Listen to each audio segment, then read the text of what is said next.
everybody, and welcome back to Kimbo's Comfort Kitchen. You know, when you were a kid and you would have these pork chops that were thin and stringy and crusty, and the fat was all crusty on the outside? Yeah, well, that's not what we're doing.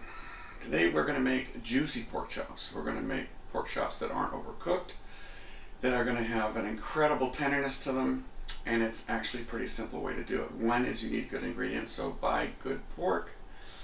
I buy mine from my butcher. I don't necessarily buy Berkshire, which is pretty expensive, but I do buy a specialty pork that my butcher has, which is outstanding. And I make sure that the chop is really thick. And also, I don't cook it to death. A lot of people think that your pork has to be, you know, crispy, crunchy, and all the rest of it. The truth is, you can cook pork to about 135, 145, somewhere in there. I like my pork just slightly pink. And we're going to also use a technique which is a reverse sear, which I've done with steaks and fillets, which are absolutely vital if you really want to get it cooked all the way through properly without overcooking it. So we're going to do the reverse sear method today. It's all very simple, it's quick, it's easy, and I'm going to show you how to make this entire meal actually, because we're going to have potatoes with it, and we're going to have a kale salad. You can do this whole thing in under 30 minutes. So that's the key, and let's go.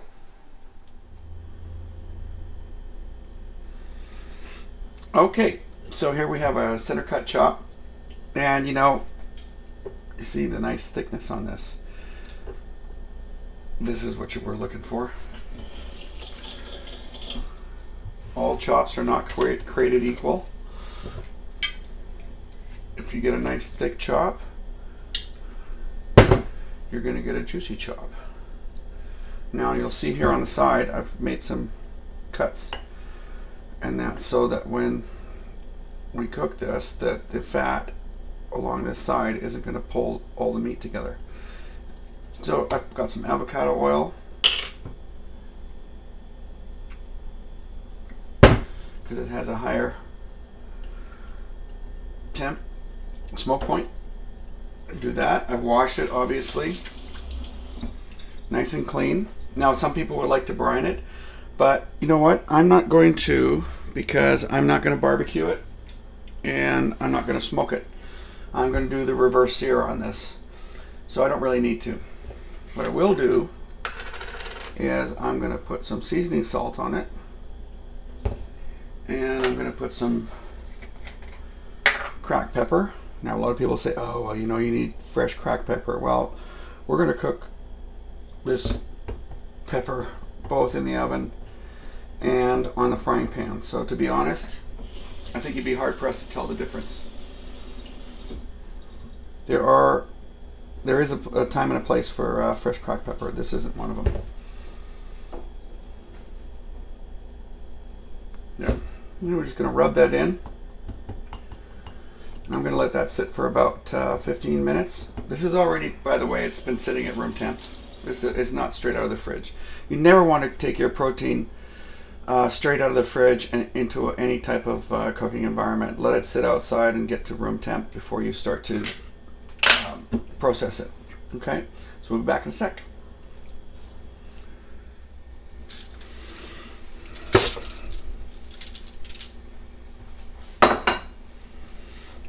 All right, so I have preheated the oven to 350 degrees Fahrenheit or 166 Celsius. And I'm going to put this in the oven for exactly 12 minutes. And we'll see in a minute. Okay, so I've baked the pork chop in the oven for 12 minutes. And I've preheated my skillet, my frying pan.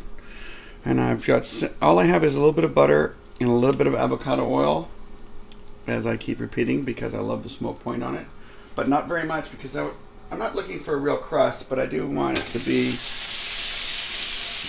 have a little bit of crispness to it. So I'm going to do about 3 minutes aside on this, and I'll get back to you. All right, so I lied. It's 3/4 heat, well, just under 3/4 heat. I did 3 minutes on the first side, and I did 2 minutes on that.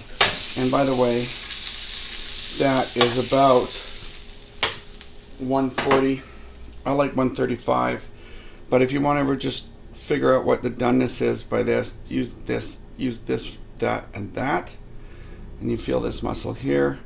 There's a bunch of videos on it. You figure it out. It's all good. I just know it instinctively. So it's good. Okay, so I have taken this off the pan, and you can see this is pretty darn juicy. And just so you know, and I'm going to put some salad on here. And yes, I'm using my hands because I'm very tactile. And I'm not working in a commercial kitchen. I'm at home.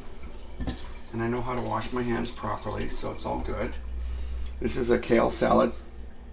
Baby kale salad, actually. I was never a big fan up until recently. And then I've got sunflower seeds and cranberries, dried cranberries, which is freaking awesome with poppy seed dressing. And I'm going to cut some new potatoes, which is very Danish.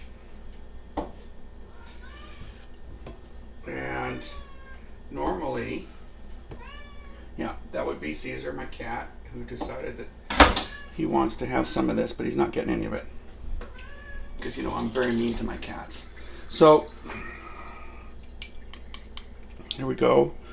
I've got some parsley. Well, it's actually, normally we do, in Denmark, we do parsley butter, but I didn't have any, so I'm going to use chive butter with a little bit of garlic. And now I'm going to use fresh cracked pepper, because now it matters. There we go, with a little bit of coarse salt. And I'm going to put some caramelized onions on the top. So you know what? That is a juicy pork chop, as opposed to one of those dried out shoe leather things that we normally see. I'm telling you, it's freaking awesome. I hope you try it out. I'm not going to cut into it because, well, all the juice would go out, and I want to save this for my 86-year-old mother, which is who I'm making this dish for, who lives right below me. So I hope you enjoy this. If you like these recipes, please subscribe on YouTube and on my website. Love all your support. I'm having a lot of fun doing this, by the way. And we will talk to you soon. Take care. Okay, so after all of that, I felt guilty because I made Mom's dinner, and now I've just made dinner for Linda and I. But I'm going to cut into this chop so that you can actually see what I'm talking about, because it is bloody amazing. No pun intended. I mean, that is so... There we go. That is so tender. It's so juicy. I hope you enjoy this. Thanks for coming out.